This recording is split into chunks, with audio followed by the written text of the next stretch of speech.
my own bread recipe. That's so good. 1 cup milk.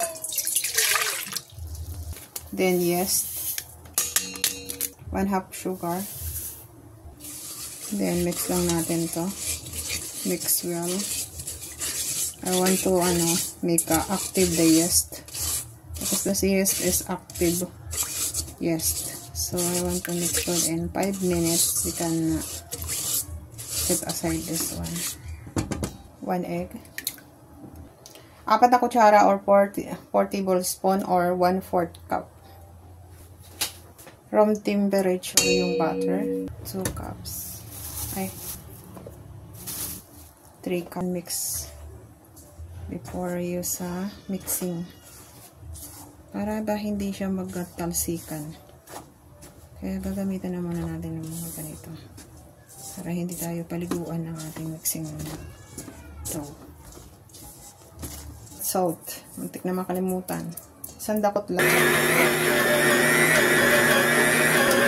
5 minutes. Diyan sa 5 minutes.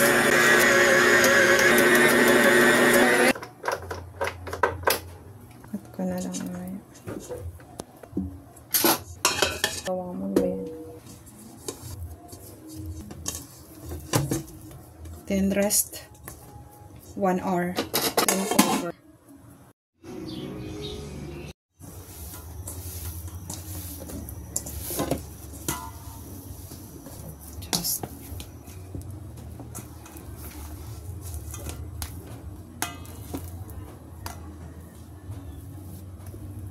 You can make a big buns.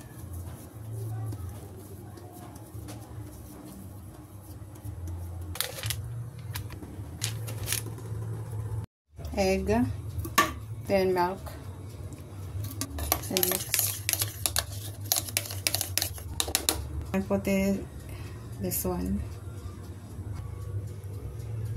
sesame seed.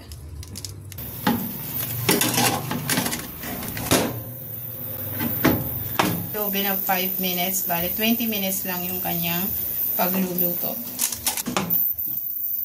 Then they have already done. This is the bread. Wow, so good. The bread. Wow, it's very tender and fluffy. For today's video, guys, this is a bread. I have already hot bread. So fluffy. Bread is so fluffy, guys. Oh, see? This is fluffy. Yummy.